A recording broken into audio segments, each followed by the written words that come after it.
이렇게 해서 이제 을사늑약이 체결되었고, 요때 되면 돈도 들여왔지만 차관을 보냅니다.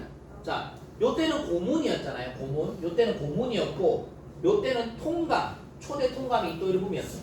아직 살아있었어. 9년이 죽으니까. 초대 통감이 이토일금이었고, 차관을 줍니다. 그러니까 통감도 있는데 차관은 뭐냐면 이런 거죠. 일종의 장관 차관처럼 국방부 차관, 무슨 차관, 무슨 차관 다 일본인을 넣는 겁니다. 아니면 친일파를 넣는 겁니다. 넣어가지고 자기들이 통감의 통치를 강화하고 일본인 차관을 통해서 결국은 계속 관여를 하는 겁니다. 그리고 여러분 제가 저번 주에 설명할 때 한번 했었죠. 간도를 이제 청나라와 딜을 하는 거죠. 간도 협약을 딱 맺어가지고 청한테 간도 줄게. 그 대신 만주의 철도 부설권 달라. 청이 오케이 한 겁니다. 그런 것들. 그렇게 서로 일본어 하는 거죠. 자, 이렇게 해서 하나씩 뺏고 뺏어서 마지막에 결국 뭐다? 나라를 빼앗고 조선 총독부를 만들고. 그러니까 우리가 알고 있는 경복궁 앞에 있는 조선 총독부 건물은 1920년대에 세워진 총독부입니다. 그러면 그 전에 있던 총독부는 어디냐면 남산입니다. 남산에 통감부도 남산에 있었고 총독부도 남산에 있었습니다. 원래. 그러니까 우리가 알고 있는 경복궁 광화문을 가로막고 있던 그 총독부 건물은 사진에서 봤던 그거는 1920년대 이후에 새로 지어진 거고, 조선 총독부가 만들어지고 일본의 군인 출신, 군인 대장, 제일 높은 계급이죠. 대장 출신이 총독으로 옵니다. 강하게 하겠다는 거죠. 군인 출신이 와서. 자, 이제 이렇게 일본과 해외에서 있었던 일이 있었고, 자, 그럼 척사파 봅시다. 척사파는 보시면, 자, 척사파는 1860년대에는 통상을 반대했고, 70년대에는 개항을 반대했고, 최익현, 80년대에는 개화를 반대했던 영남 만인소 이런 거 있었죠. 그래 90년대 가면 이제 막 민비, 왕비를 죽이네 일본 놈들이. 안 되겠네. 을미사변에 반대해서 들고 일어난 의병이 을미의병. 그리고 단발령 있잖아. 머리 자르라는 거, 머리카락. 단발령을 반대했던 을미의병 이런 게 있었어요. 자, 요때는 주로 양반들이 중심이었어. 요 의병의 핵심은 양반들이었고, 그럼 양반을 따르는 평민이나 그 양반이 거느리고 있던 그런 가솔들, 그런 사람들이 주로 움직였어요. 유인석, 이송, 허위, 전부 양반 출신들입니다. 양반 출신들. 또 허씨 나오면 허씨. 자요. 왕산 허위 선생이 되게 유명한 그 독립 초기 독립운동가입니다. 왕산 허위. 역시 허씨. 자, 자랑스럽다. 혹시 잘 안 나와서 내가 오랜만에 나왔어요. 그 다음에 자진해산이 뭐야? 고종이 이제 단발령 철회하고 고종이 이제 소란 일으키지 마라 해가지고 고종이 권유해서 결국은 자진해산합니다. 그러니까 의병은 좀 조용히 끝나요. 그 다음에 동학농민군의 자녀 세력들이 활빈당이라는 조직을 만들어서 이제 움직였던 뭐 그런 것도 있습니다. 자, 그러다가 의병들이 이제 조용히 이제 자진해산했는데, 을사의병이 을사늑약이 체결되고 나서 딱 10년 만이죠. 10년 만에 이거 반대한다 하면서 최익현이 들어가요. 최익현. 우리가 아는 그 최익현입니다. 흥선대원군 물러나시지요 했던 그 최익현. 그 최익현이 의병을 일으켜서, 최익현이 양반 출신입니다. 막 싸웠는데 결국은 체포가 돼요. 그리고 일본에게 넘겨져서 스시마 섬에 이제 잡혀가게 되죠. 대마도에 잡혀가게 돼서 스시마 섬에서 일본이 주는 음식을 먹지 않겠다. 그러고 죽어. 와, 대단하죠. 나 배고파서 못할 것 같은데. 저 정도는 돼야 진짜 보수고 진짜 뭐랄까요, 충신이라 하지 않을까요? 그러니까 제가 지금 말하는 충신은 뭐 이 사람이 가장 옳은 얘기다 이런 게 아니라 자기가 믿는 것을 끝까지 지켜가는 거야. 이랬다 저랬다 하지 않는 거야. 세상이 바뀌었다고 여기 붙었다가 저 바뀌었다고 저기 붙었다가 그러지 않는다는 거죠. 자기의 신념, 최익현의 신념은 끝까지 척사파였어. 최익현이 이쪽 파가 아니야. 근데 뭐 이쪽 파가 옳다, 이쪽 파가 틀렸다, 뭐 이쪽 파가 옳다, 이쪽 파가 틀렸다 그런 말이 아니라 최익현은 끝까지 자기가 믿는 신념대로 살았던 거야. 그게 왕이라도 덤비고 자기 신념하고 다르면 흥선대원군한테도 이건 아니지 않냐 덤비고, 또 일본이 쳐들어오니까 그건 아니지 않냐 덤비고. 그러니까 자기가 갖고 있는 그 신념을 끝까지 밀고 나가는 거죠. 이런 게 진정한 보수입니다. 그런 거 보면 최익현은 끝까지 그렇게 살아가요. 그 내가 최익현 묘를 한번 가보고 싶은 게 그런 거야. 대마도를 언제 간다면 찾아가보고 싶습니다. 자, 그리고 여기서 시험에 잘 나오는 건 뭐냐면 을사의병 때는 평민의병장이 등장했다는 거야. 자, 평민이 이때도 있는데 의병장은 아니야. 근데 평민의병장이 최초로 등장합니다. 신돌석. 평민스럽죠? 신돌석. 와우. 자, 그렇게 평민이 등장했고, 자, 근데 사실 세 번의 의병 중에 가장 시험에 잘 나오는 의병은 이 의병입니다. 이 의병. 정미의병. 여러분, 미스터 션샤인 드라마에 보면 맥켄지라는 신문 기자가 등장해서, 외국인 기자가 등장해서 그 의병들이 왜 모여있는데 내가 사진 하나 남기겠어 하거든. 원래 의병들이 그거 뭐 총알이나 총 있으면 좀 주시오 했는데 뭐 맥켄지는 기자니까 그런 게 없을 거 아니야, 무기가. 그러니까 저는 사진을 남기겠다. 그 사진이 우리 교과서에 등장하는 사진입니다. 네. 그 사진이. 여러분, 근데 그 사진에 보면 특징이 뭐냐면 일반 평범한 농민도 있고 또 군복을 입은 사람도 있어. 그 사진에 보면 드라마에도 그게 있고 실제 교과서 사진도 그런 게 있습니다. 그건 뭐냐면 바로 이 군대가 해산당하고 그 해산당한 군인들이 곱게 안 물러나죠. 네. 막 이렇게 죽임을 당하고 하지만 나오면서 무기와 자기들 입었던 제복을 그대로 갖고 나온단 말이야. 갖고 나와서 이 고종 대위당하고 군대 해산됐지만 이 의병에 누가 추가되냐면 바로 이 해산된 군인들이 추가되는 겁니다. 군인과 의병이 추가되는 거죠. 그러면 전투력이 올라가겠죠.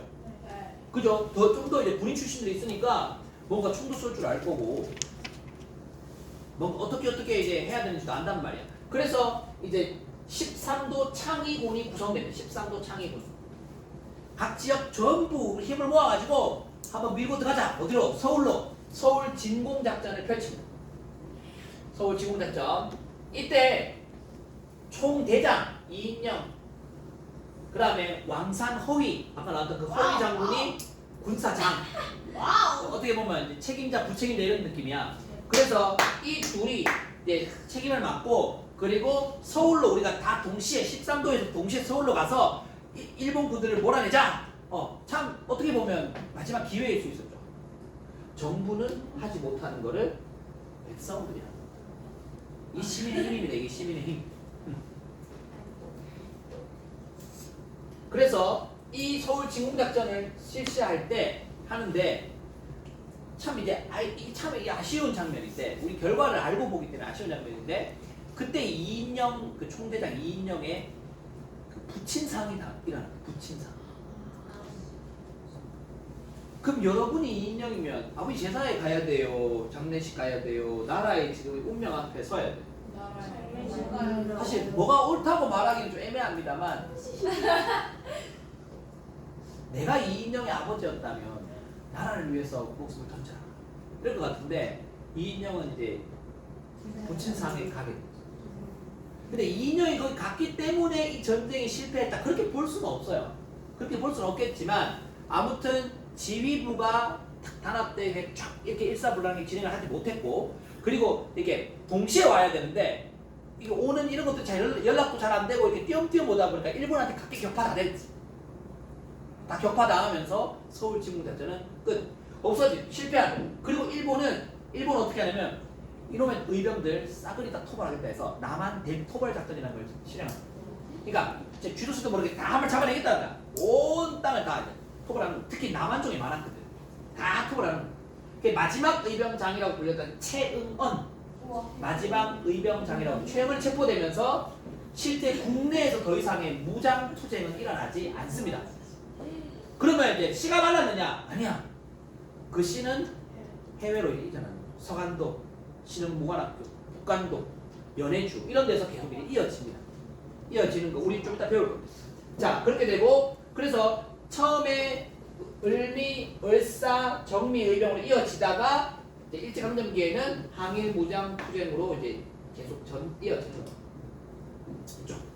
그러니까 독립운동도 여러분 여러 스타일이 있습니다. 예를 들면 뭐 무장 투쟁을 하자는 독립운동 스타일도 있고, 아니다, 지금은 교육이 중요하다, 아직은 때를 길러야 된다, 그래서 교육을 주장했던 그런 힘을 기르자는 쪽도 있고, 아니다, 외교를 통해서 외국의 협조를 구해야 된다, 그런 외교론자도 있었습니다. 그러니까 그게 뭐가 맞다 틀렸다기보다는 사실 골고루 다 필요한 거예요. 그런 것들이. 자, 그러면 요거 하나만 내봅시다. 요거 하나.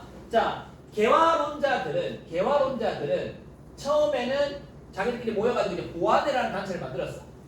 유생과 관료들이. 그래서 일본이 마음대로 황무지, 이 군용지를 마음대로 쓰지 마라. 이 같은 시대야. 그래서 마음대로 군용지를 쓰지 마라. 황무지 개간 반대 성공도 하고, 막 이러면서 일부 성공한 것도 있었어. 근데 일본이 자꾸 이제 이런 거 반대하니까, 일본이 이제 자기들 이렇게 나가는 거를 얘들이 막 반대하니까 일본이 너희 새끼 없애.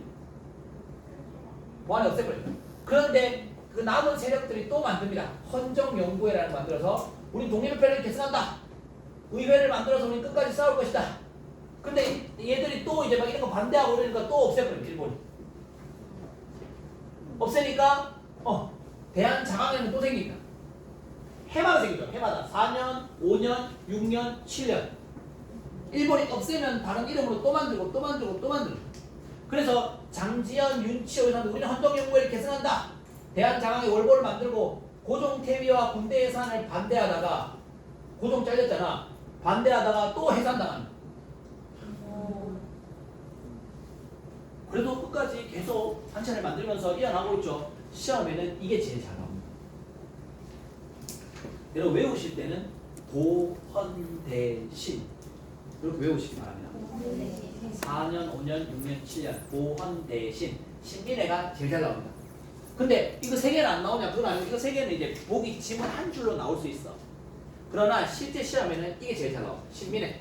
자, 1920년대에 가면 신간회가 있습니다. 신간회와 신민회 헷갈리시면 안 됩니다. 민이 먼저 나옵니다. 그래서 외우실 때는 민간. 이 신민회가 먼저, 신간회는 20년대에. 그러면 신민회는 뭐 하는 단체냐? 기독교인들이 대거 포함되어 있습니다. 개신교. 기독교인들이 대거 포함되어 있고 여기에는 우리가 알고 있는 도산, 안창호 같은 분들 그 다음에 민족 지도자였던 양기타, 신채호 들어보셨죠? 그러니까 이런 분들이 비밀 결사 조직, 비밀 결사. 일본이 모르게 만든 거예요. 그리고 이들이 지향했던 게 이게 중요한 거야. 공화정을 지향했다. 공화정은 왕이 없는 거야. 우리나라 최초로 왕이 없다는 걸 주장하는 게 처음입니다. 다 왕이 있었어 앞에 뭐 입헌 무주제는 다 왕이 있는 건데 왕이 없는 민주주의를 처음 말한 게 바로 이때 공화정.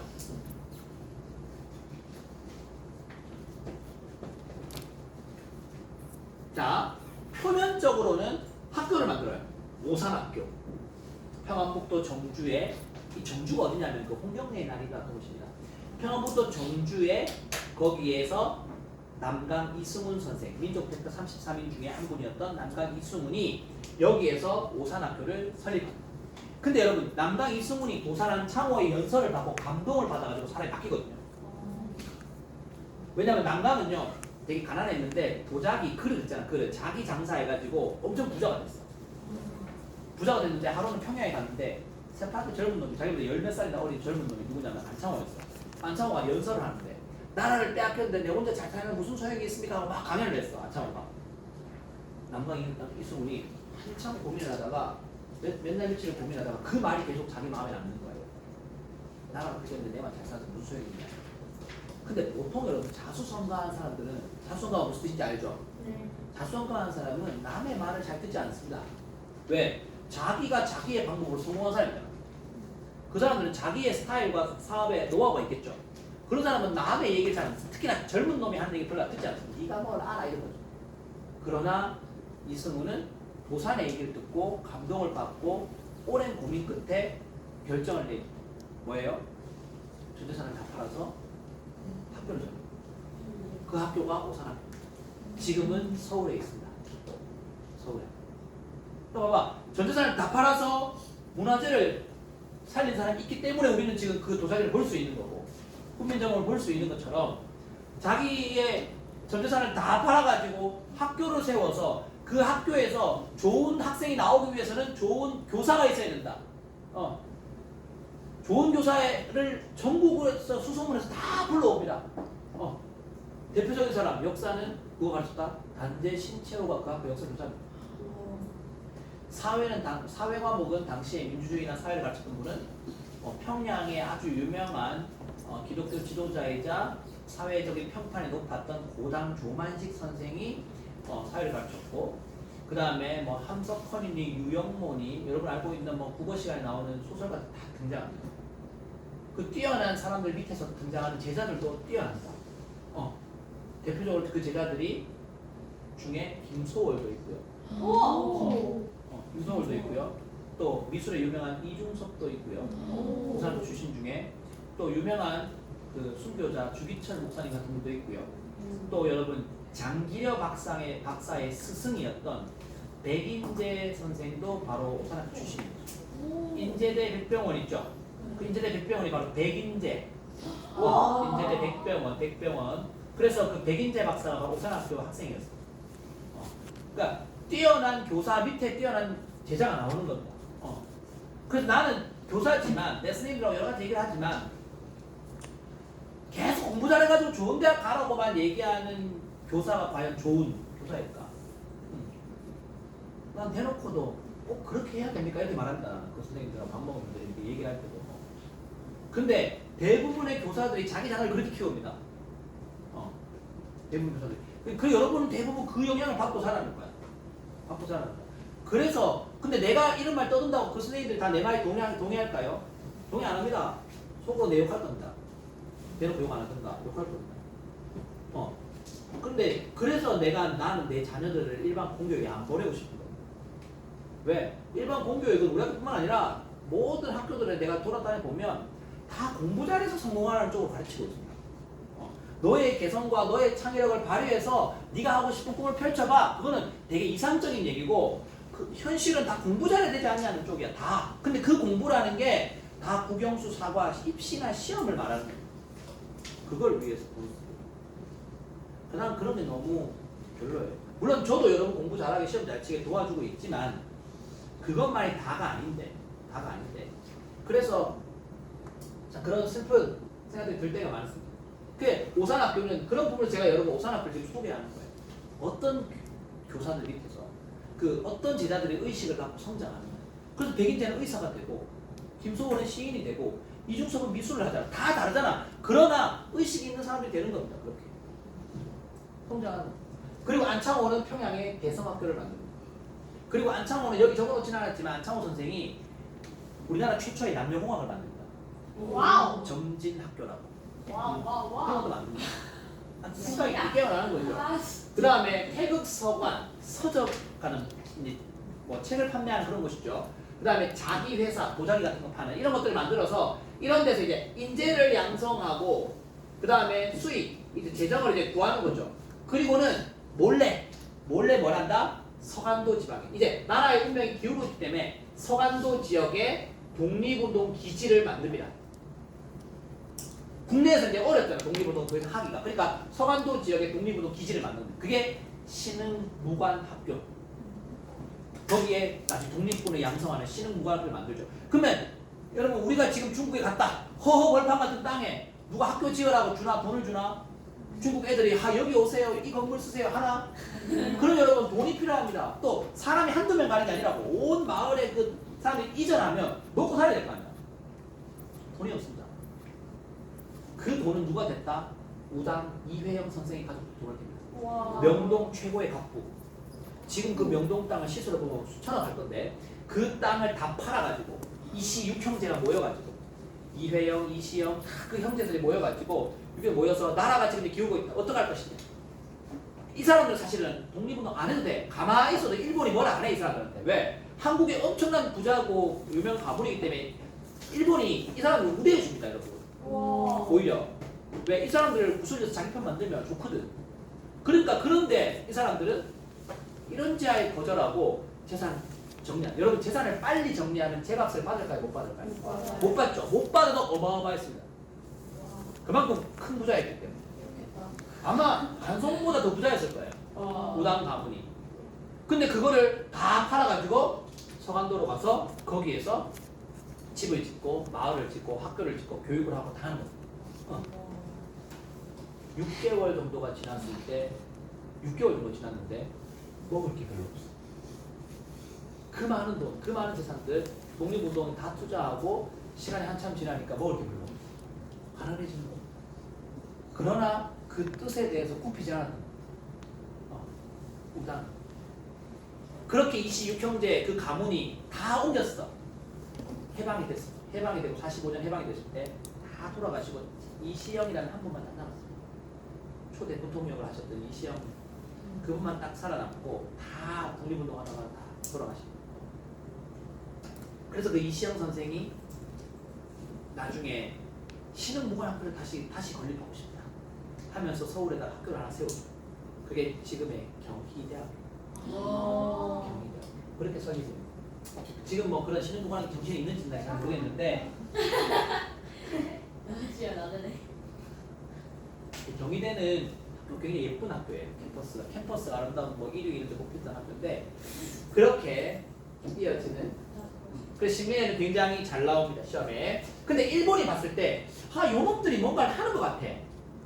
저 조선의 독립운동가 요놈들이 뭔가를 하는 것 같은데 이게 비밀 결사단체니까 뭘 하는지 모르겠어. 그럼 일본의 방법 다 잡아들여 일단. 얘도 독립운동가였고, 그러니까 안창호 같은 사람 늘 이제 리스트에 블랙리스트에 있는 사람 있잖아. 다 잡아들여. 600명을 체포하고. 다 잡아들여. 족치는 거야. 너 뭐 했지? 너 지금 뭐 하고 있는 거? 요새 너 자꾸 뭐 가는데 뭐 하는데? 족치는 계속 하는데 사람 다 말 안 하겠죠 잘. 말 안 하는데도 이제 한 명이 불면 실타래처럼 풀려나오는 거야. 그래서 결국은 그 과정에서 신민회의 실체가 드러나게 되고 600명 중에 105명이 이제 그거 되는 거죠. 체포돼서 이제 그 형을 받는 거죠. 그걸 105인 사건이다. 105인 사건. 600명 중에 105명이 이제 처벌받게 되는데 그 105인 사건에서 신민회가 공식적으로 해체돼요. 이거 이제 그러면 600명을 잡아줄 때 무슨 꼬투리가 있을 될 거 아니야. 그 꼬투리가 일본이 잡았던 꼬투리가 대도 안 한 걸 끄집어 와요.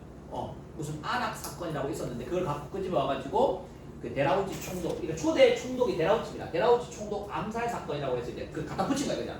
갖다 붙여가지고 600명 체포해서 족쳐가지고 105명 추려가지고 처벌하면서 신민회를 해체시켜버린 거예요. 그러나 또 거기에서 살아남았던 또 처벌받았다가 나중에 풀려난 사람들 그들이 결국 나중에 서강도 쪽으로 가서 독립운동을 이어가게 되는 거예요. 여기까지. 한 가지 안 했네요. 요거 안 했네요.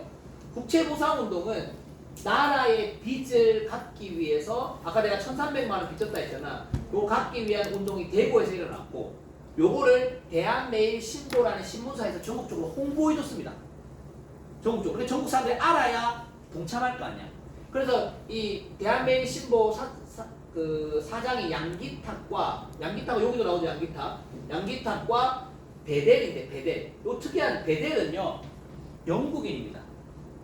그래서 영국인과 한국인이 공동 신문사 사장 같은 거야. 근데 일본 입장에서 영국과 동맹국이잖아. 그러니까 이 베델을 보면서 왜 우리를 도와줘요? 베델은 러일 전쟁을 취재하러 왔었던 영국 기자였는데 한국의 안타까운 사정을 보고 한국을 돕기 시작. 그래서 양기탁과 베델이 함께 대한매일신보를 해서 일본을 가장 강력하게 비판하는 신문사가 대한매일신보였습니다. 그럼 일본은 눈에 가시 갔겠죠. 이건 나쁜 놈들. 근데 영국 사람이기 때문에 일본이 함부로 할 수가 없는 거야. 베델을. 그래서 이제 영국 정부에 이제 항의해 일본이. 베델 어떻게 좀 해봐라. 그 베델이 당시에 이제 추방당합니다. 중국으로.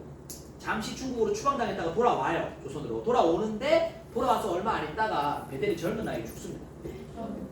한국 땅에 죽습니다. 그래서 베델은 묘가 헐버트 묘 바로 옆에 있습니다. 서울 마포구 합정동에 가면 그 양화진 외국인 선교사 묘역에 베델의 묘가 있습니다. 가보면 그리고 베델 묘 앞에도 보면 이런 아주 정말 의미심장한 비석이 하나 있어. 베델의 비석이 하나 있고 그 옆에 네모난 비석이 하나 있는데 그 네모난 비석이 뭐라고 적혀있냐면 우리나라 그 후대 언론인들 지금으로 말하면 뭐 KBS, MBC, SBS 이런 언론인들이 만들어준 비석입니다. 언론인이었잖아 베델이. 그죠? 언론인으로서의 사명을 다했다.